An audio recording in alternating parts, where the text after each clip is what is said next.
Hello friends, can you hear me? Yes, sir. Yes, sir, you are audible to them now. Okay, thank you. Thank you so much for being with me this afternoon. I welcome you all to this session. I'm very happy that most of you have decided, rather all of you have decided to go for the IAS examination conducted by the UPSC. Why it is important to be an officer? You might be knowing it very well. When you see a person in वर्दी, when you meet a collector, you feel काश हम भी ऐसे होते, ऐसा महसूस होता है ना कि हम भी होते ऐसा तो बहुत अच्छा होता।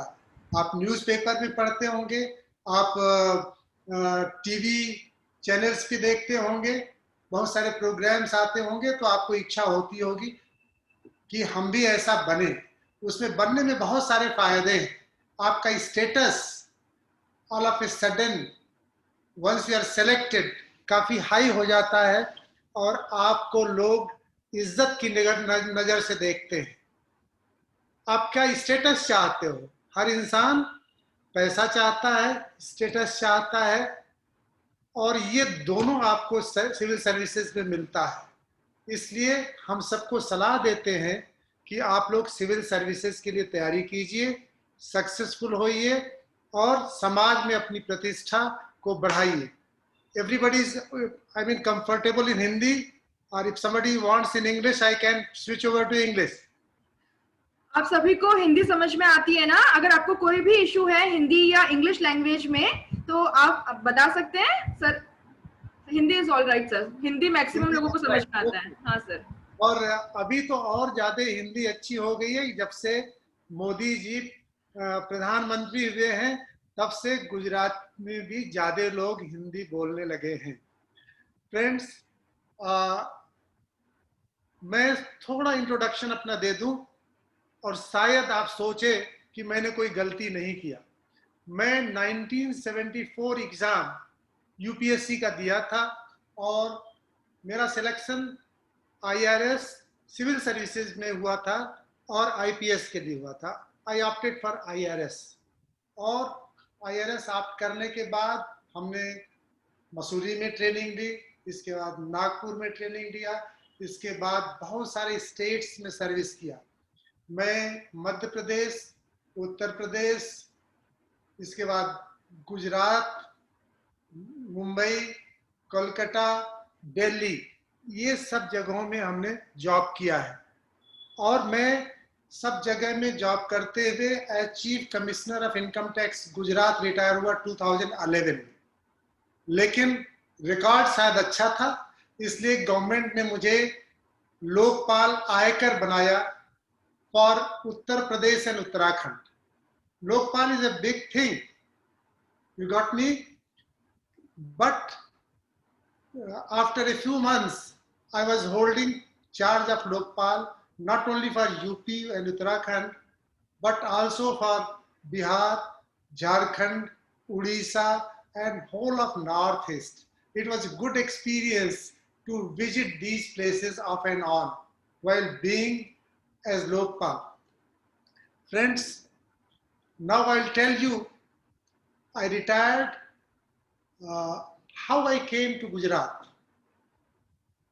By chance I came to Gujarat, but I had to come thrice. First I came from Bombay, I stayed in Baroda for 1.5 years, transferred to Delhi again. Again from Delhi to Gujarat, again from Gujarat to Kolkata, from Kolkata to Gujarat again. You can understand, I मेरे दिमाग में बात आई कि गुजरात से मेरा कुछ खास रिश्ता है, इसलिए मैंने गुजरात में सेटल होने का सोचा। और आपको वंडर होगा कि गुजरात जैसी जगह में मैंने 3 चांस में 11 साल गुजारे। बड़ौदा में, अहमदाबाद में, सूरत में, राजकोट में, और गुजरात पूरा मेरा घुमा हुआ है। मैं चीफ कमिश्नर गुजरात जब रिटायर हुआ तो यहाँ पे हमारे दो फ्रेंड्स से मेरी मुलाकात हुई जो बिजनेस में हैं। मैंने उनसे कहा कि मैं चाहता हूँ कि मैंने गुजरात का बहुत अन्न और जल लिया है, तो थोड़ा इसको रीपे कर दूं। तो उन्होंने मुझे सजेस्ट किया कि ये सबसे अच्छा रहेगा। तो 5 साल पहले सूरत में, मैंने इसलिए भी यहाँ सूरत को चुना क्योंकि मैं देखता था हम लोगों के समय में, मेरे 10 साल पहले और 10 साल बाद तक गुजरात से एक भी स्टूडेंट सिविल सर्विसेज में नहीं आता था। और यहाँ जब मैं आया पहली बार 1993 में, तो भी देखते थे कोई यूपीएससी में आता ही नहीं था। तब से मेरे दिल में इच्छा थी कि मैं एक इंस्टीट्यूट खोलूंगा और बच्चों को थोड़ी पढ़ाऊंगा और उनको प्रोत्साहित करूंगा कि वो भी सर्विसेज में आए। इस पर्पस से मैंने सूरत में 5 साल पहले स्टार्ट किया और धीरे धीरे अब रिजल्ट देखने को मिल रहा है कि यहाँ के बच्चे भी सिर्फ यहीं से, मेरी एकेडमी से नहीं बल्कि और एकेडमी से भी आते हैं। तो पर्टिकुलरली अहमदाबाद से, मैं नहीं समझता हूँ कि सूरत से कोई और एकेडमी से यहाँ आया है। पिछले साल एग्ज़ाम, शायद इसी साल एग्ज़ाम हुआ था 2020 में, तो हमारे जीपीएससी में ऑलरेडी प्रीलिम्स में अबाउट 15 स्टूडेंट्स ने क्लियर कर लिया है। अब वो मेंस एग्जामिनेशन की तैयारी कर रहे हैं। इसी तरह पिछले साल यूपीएससी में हमारे 3 स्टूडेंट्स ने प्रीलिम्स क्लियर किया था। somehow unfortunately they could not make it to the final। और यहाँ से फाइनल सिलेक्शन हमारे इंस्टीट्यूट से 5 लोगों का जीपीएससी में ऑलरेडी हो चुका है। यूपीएससी में एक का सिलेक्शन हो चुका है, एक एसएससी के लिए सिलेक्ट हो गया है। प्रीलिम्स के लिए बहुत सारे एग्जामिनेशंस होते हैं और गुजरात में थोड़ा कभी कभी डिले होता है, इसलिए हमारे गुजरात अकाउंट्स ऑफिसर के 3 बच्चे अभी मेंस में अपीयर होने के लिए तैयारी कर रहे हैं। इसी तरह से प्रीलिम्स में हमारे डिप्टी मामलतदार, सेक्शन ऑफिसर्स में भी 2 स्टूडेंट्स ने क्वालिफाई किया है, वो मेंस में बैठने की तैयारी कर रहे हैं। तो जैसा कि मैंने बतलाया कि हमारे रिजल्ट्स भी बहुत अच्छे हैं। वैसे बहुत अच्छे रिजल्ट्स बतलाने वाले बहुत मिल जाएंगे, लेकिन वो झूठ भी बोलने वाले बहुत हैं। सच्चे हम लोगों ने सबको बतलाया है कि हम झूठ नहीं बोलेंगे, हम सच बोलेंगे, किसी को मिसगाइड नहीं करेंगे। फ्रेंड्स, सर्विस में रहते हुए आपको बहुत सारे फायदे हैं। जब तक जॉब में नहीं आया था तो मैं हिंदुस्तान नहीं घूमा था, लेकिन सरकारी खर्चे से पूरा हिंदुस्तान मैंने घूमा। सिर्फ हिंदुस्तान ही नहीं घूमा, मैं दिल्ली में जब डायरेक्टर इकोनॉमिक अफेयर्स में था तो वहां से गवर्नमेंट ने मुझे हार्वर्ड पढ़ने के लिए भेजा। तो वहां से मैंने macro economic policy and management का कोर्स किया हार्वर्ड यूनिवर्सिटी से। इसी तरह से इंटर सर्विसेज के लिए हमको लंदन भेजा गया। तो जो आप अपने से नहीं कर सकते वो सरकारी नौकरी में रह के कर सकते हैं। अगर आपका चांस मिला, आपका कैरियर अच्छा है, तो आपकी पोस्टिंग भी बाहर होती। इनकम टैक्स में कम से कम 12-14 पोस्ट ऐसे हैं जो कि फॉरेन में है। तो ये बच्चे हमारे सर्विस के विदेशों में भी जाते हैं। उसी तरह से आईएएस आईपीएस के बच्चे भी डिफरेंट कंट्रीज में पोस्टिंग होती है। तो इस तरह से एक बहुत बड़ा आपको फायदा मिलता है सर्विस में रहने से। तो मैंने अभी आपको थोड़ा अपने बारे में बतलाया, अब मैं आपको बतलाऊंगा अपने फैकल्टी के बारे में।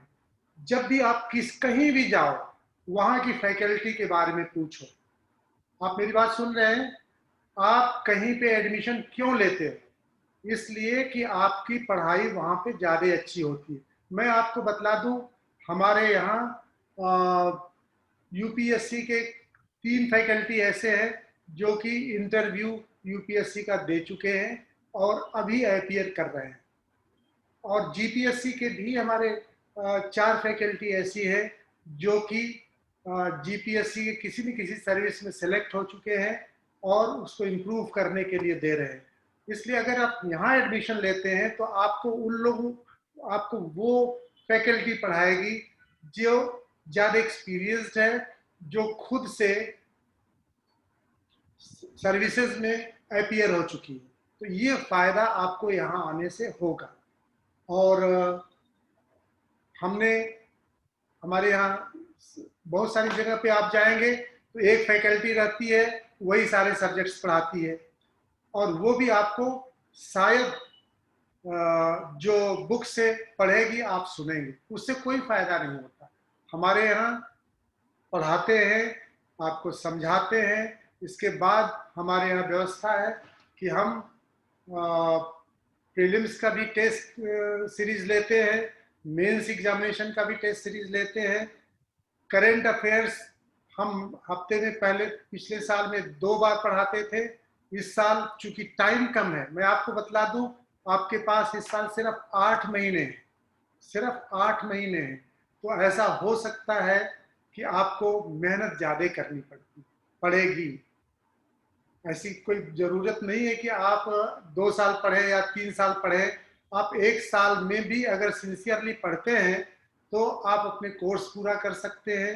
अगर आप सिस्टमेटिक हैं, रेगुलर हैं, दशहरा दिवाली मनाने में ज़्यादा बिलीव नहीं करते हैं, मैं ये नहीं कहता हूँ कि दिन रात पढ़ो, लेकिन सिंसियरली पढ़ो। एंटरटेनमेंट भी जरूरी है, लेकिन फालतू का एंटरटेनमेंट के चक्कर में नहीं पड़ो।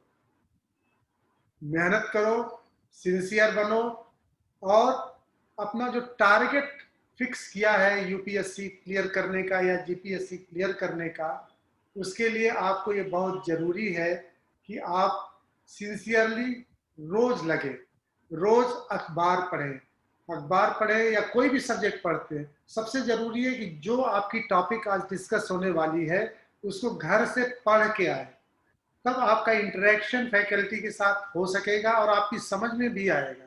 इसके बाद फिर घर जाके उसको रिपीट करें और लिखें। रिपीट करने से ज़्यादा ज़रूरी है, रिपीट करते हैं ये पढ़ने के बाद, लेकिन उससे भी ज़्यादा ज़रूरी है कि आप लिख के जो आपने समझा है, जो पढ़ा है, उसको लिख के रोज प्रैक्टिस करते रहे। समझ गए आप? और कुछ आपको मेरे यहाँ के बारे में पूछना है तो आप पूछ सकते हैं, क्योंकि अभी आपका क्लास चलने वाला है, 1-1.5 घंटे चलेगा, और आपको कैसे यहाँ पढ़ाया जाएगा उसके बारे में बतलाया जाएगा। एनीबॉडी? आप में से किसी को कोई भी डाउट है तो आप चैट में लिख दीजिए, मैं रीड करूंगी और सर आपके क्वेश्चंस का आंसर कर देंगे। आप कुछ भी पूछना चाहते हैं सर से, जो हो सकता है हम लोग एड्रेस ना कर पाए, सर एड्रेस करेंगे, बताइए अगर आपको कुछ भी पूछना है तो।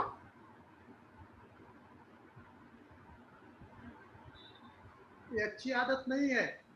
हाँ सर। आप लोग को डाउट होना चाहिए।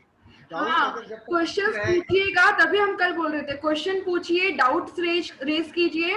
आपका जितना ज्यादा इंटरेक्शन होगा उतना आप खुलेंगे, सोच पाएंगे, समझ पाएंगे।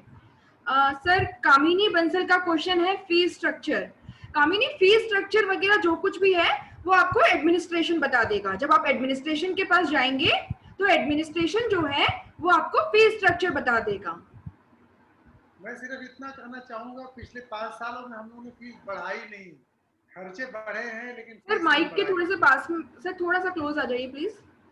हाँ हाँ सर, हम ये कह रहे हैं कि पिछले 5 सालों में खर्चे बढ़े हैं लेकिन हमने कोई फीस बढ़ाई नहीं। Yes sir.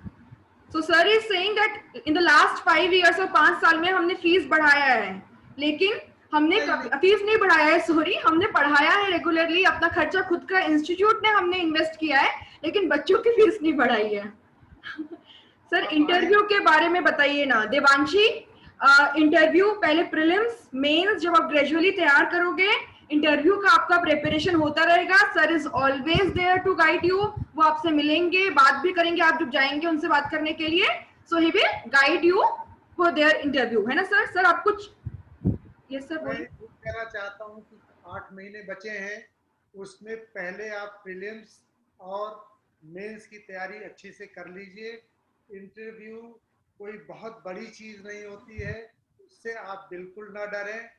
इंटरव्यू आपकी जो पर्सनालिटी है उसको हम लोग थोड़ा सा ब्रशअप कर देते हैं और उसमें कोई ख़ास काम नहीं होता है। इंटरव्यू के लिए हम 2 4 5 हमारे फ्रेंड्स हैं जिनको मैं बुलाता हूँ और हम लोग भी बाहर जाते हैं इंटरव्यू लेने के लिए यूपीएससी वगैरह का। तो हम लोग आपको यही ट्रेनिंग दे देंगे 2 3 कम से कम। आप जीपीएससी हो या यूपीएससी, जब आप मेंस क्वालिफाई कर जाएंगे तो हम आपके लिए यहाँ पे ऑर्गेनाइज करेंगे minimum 2 interviews, mock interview. Anything else? Sir mike से थोड़ा सा क्लोज आ जाइए। Anything else?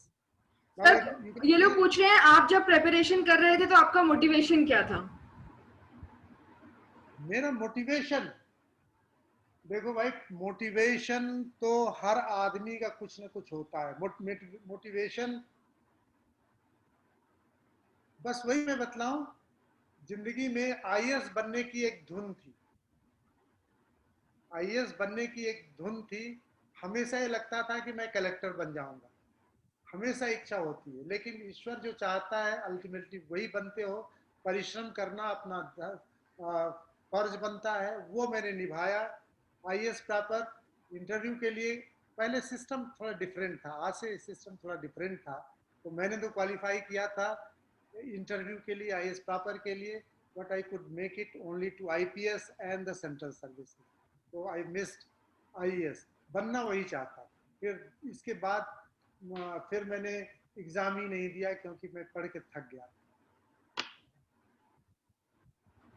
मैं बस इम्प्रेस होता था जब अखबार में पढ़ता था कि कलेक्टर साहब हैं, वो आते थे कभी, तो या तो कभी उनसे मिलने के लिए कुछ पर्पज से जाना होता था तो बहुत देर तक इंतजार करना पड़ता था।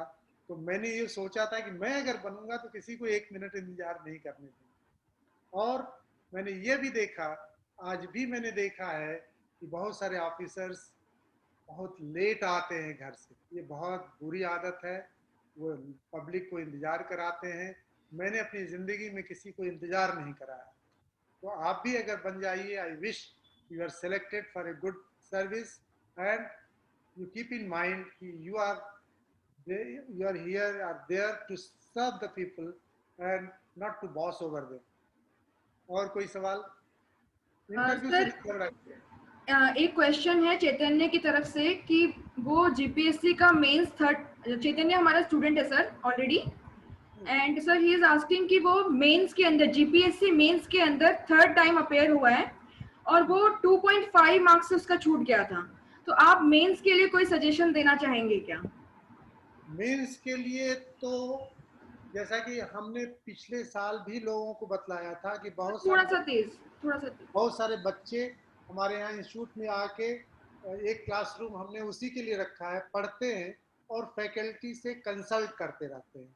2.5 मार्क्स, मैं आपको यही चाहूँगा कि आप थोड़ी और लिखने की प्रैक्टिस कीजिए। लिखने की प्रैक्टिस करेंगे तो आपका राइटिंग पावर इम्प्रूव होगा।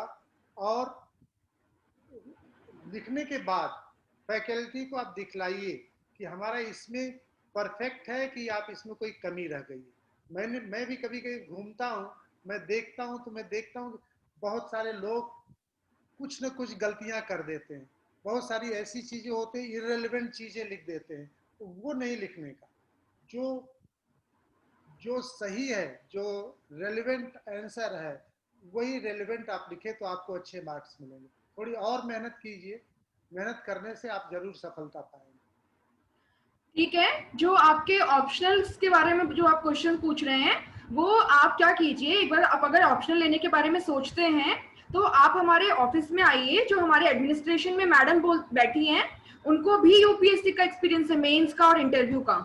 She has given mains interview, she has given mains written examination. आप उनके पास जाइए, आप फैकल्टी के पास मिलिए, तो वो आपको ऑप्शनल के बारे में डिटेल में सब कुछ समझा पाएंगे, है ना?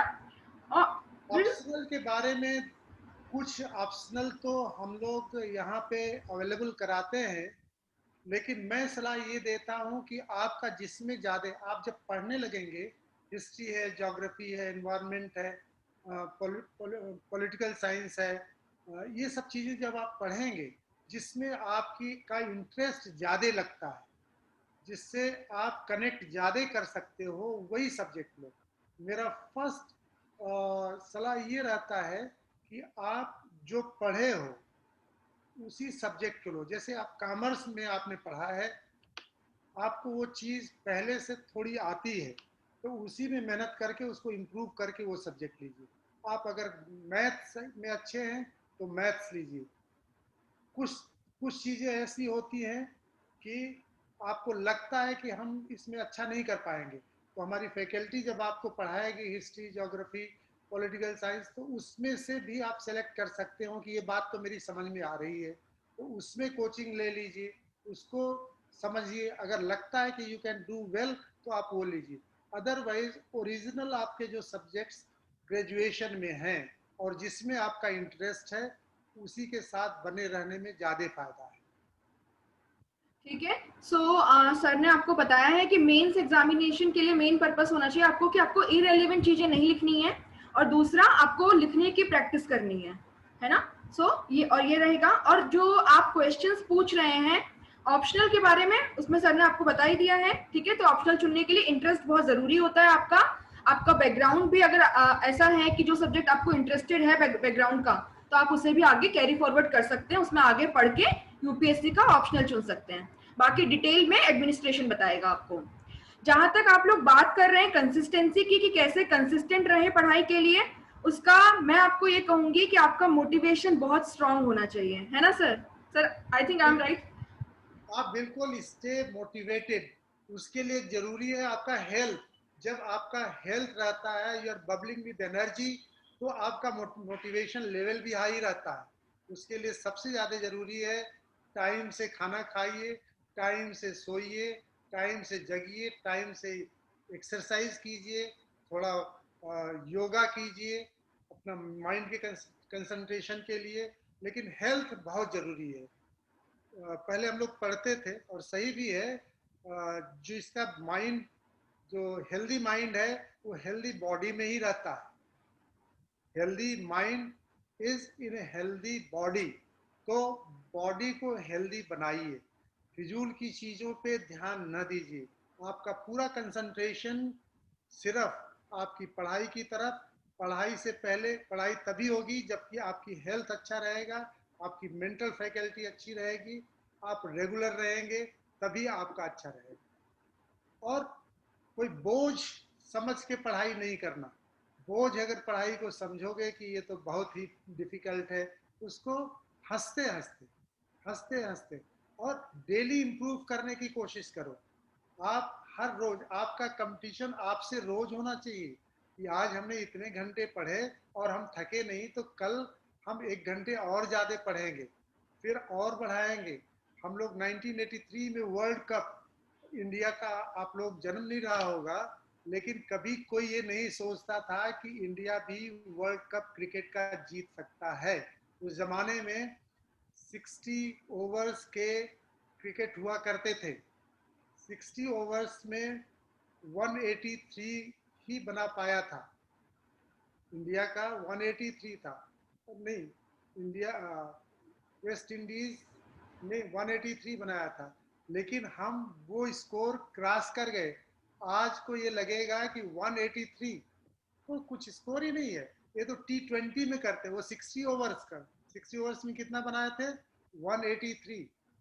और आज 20 ओवर्स में 220 तक लोग बनाते हैं, 225 230 तक बनाते हैं। 180 तो बहुत नॉर्मल हो गया है 20 ओवर्स में। मीन्स हमारे स्कोर करने की कैपेसिटी पहले से 3 टाइम्स हो गई है। हमारे पास फास्ट बॉलर्स का स्पीड 125 पहले किलोमीटर रहता था, आज आप देखेंगे 150 तक हमारे फास्ट बॉलर नॉक कर रहे हैं। इसका मतलब हमने इम्प्रूव किया है। तो इसी तरह से आपको भी रोज इम्प्रूव करना है कि हम भी, आप देखिए कितने लोगों के पाँव नहीं है, वो भी एवरेस्ट की चोटी पे चढ़ जाते हैं। एवरेस्ट की चोटी पे ऐसे लोग भी चढ़ जाते हैं। तो आप तो, भगवान ने आपको स्वास्थ्य दिया है, दोनों मजबूत पांव दिए, मजबूत हाथ दिया है और ब्रेन भी मजबूत दिया है, तभी आप सोच रहे हैं कि हम यूपीएससी देंगे। इसलिए मेरा कहना यह है कि आप अपने जज्बात को, जज्बे को ऊंचा रखिए, रोज अपने को इम्प्रूव कीजिए, अपने से ही कंपटीशन अपने को कीजिए कि हम आज 8 मार्क्स पाए हैं टुडे, तो मैं कल 9 मार्क्स लूंगा और 9 के बाद हम 10/10 लेके रहेंगे। इस तरह से अभी देखा होगा नीट या किसके एग्जामिनेशन में 720/720 नीट एग्जाम। नीट एग्जाम, हमारे समय में तो 75% पाना एग्जामिनेशन में एक ड्रीम रहता था। अरे एक वो 75% पा गया तो उसकी पूरे कॉलेज में और उसकी मतलब चर्चा होती थी, वो 75%। आजकल तो 99-100% तो बहुत लोग पीते। अब वहाँ दिल्ली यूनिवर्सिटी में आप देखेंगे कट ऑफ तो 95 से नीचे आती ही नहीं किसी भी कॉलेज की। तो आज आप लोग काफ़ी मतलब ब्रेन से भी मजबूत हो गए हैं, बॉडी से भी मजबूत हो गए हैं और पढ़ाई में भी अच्छे हो गए हैं।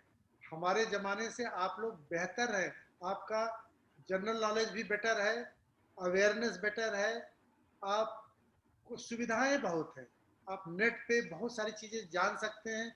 हमारे ज़माने में नेट वगैरह था ही नहीं, अपने से बुक्स थी उसी को पढ़ना होता था। तो यू आर लकी, बट उसी प्रपोर्शन में आपका कंपटीशन भी बढ़ा है, तो इसलिए उस कंपटीशन को कोप अप करने के लिए आपको उसी प्रपोर्शन में मेहनत भी बढ़ानी पड़ेगी। और मेहनत का, हार्ड वर्क का कोई सब्स्टिट्यूट आज तक बना नहीं है, न बन सकेगा। समझ गए? आईक्यू आपकी अच्छी है, दैट इज वेरी गुड, लेकिन उसके साथ अगर आपका मेहनत नहीं है तो आप बहुत सक्सेसफुल नहीं हो सकते। तो वही की है आपके सक्सेस का, hard work. Okay, any more question? ठीक है sir. Sir thank you so much. और मुझे लगता है सर ने जो अपनी जर्नी बताई है वो आपके लिए शायद इंस्पायरिंग होगी और आपको और ज़्यादा मोटिवेट करेगी पढ़ने के लिए। ठीक है।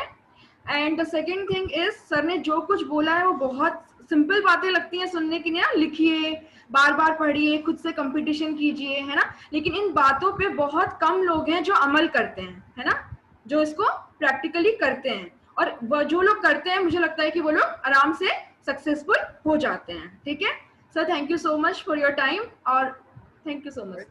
Wish you all the best. आप स्वस्थ रहें, प्रसन्न रहें, सब परिवार सुखी रहें और खूब पढ़ें और जीवन में सफलता मिले। Thank you so much.